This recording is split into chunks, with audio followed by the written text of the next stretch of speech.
നമുക്ക് ബ്രേക്കപ്പ് ആവാം. നമുക്ക് 1-2 മുടി കൂടെ നരച്ചിട്ടുണ്ടല്ലോ, എന്താ ടെൻഷനാ? മുടി കഷ്ടപ്പെട്ട് MBA പഠിച്ചു, പാസ്സായി. ജോലി അന്വേഷിക്കുമ്പോൾ ആണെങ്കിൽ 2 വർഷത്തെ എക്സ്പീരിയൻസ് വേണം, സ്കിൽ സെറ്റ് വേണം. ഇതൊന്നുമില്ലെങ്കിലാണല്ലോ നല്ല ജോലിയില്ല, ശമ്പളമില്ല. അതിന് എടോ, നല്ലൊരു ജോലി പോലാണ് ഞാൻ എങ്ങനെയാ നിന്റെ വീട്ടിൽ വന്നിട്ട് കല്യാണം ആലോചിക്കുന്നേ? അടുത്ത് അതാണോ വലിയ പ്രശ്നം? സ്കില്ല് ഉണ്ടാക്കാനേ ഇപ്പൊ കുറെ വർഷങ്ങളൊന്നും വേണ്ട, ജോലി ചെയ്യാതെ തന്നെ ഇപ്പൊ സ്കില്ല് ഉണ്ടാക്കാലോ.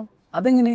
നമുക്ക് ഫിൻസ്പോമിന്റെ CFMP കോഴ്സിൽ ജോയിൻ ചെയ്യാം. അതാവുമ്പം ഒരു CAയുടെ അണ്ടറിൽ തന്നെ ഒരു CA ഫേമിൽ ഇന്റേൺഷിപ്പും ചെയ്യാം. 100% പ്ലേസ്മെന്റ് അസിസ്റ്റൻസും പിന്നെ ഓൺ ജോബ് സപ്പോർട്ടും ഉണ്ട്. വെറും 3 മാസത്തെ കോഴ്സാണ്. സോ വേണ്ട സ്കില്ലൊക്കെ അവിടെ നിന്ന് കിട്ടും.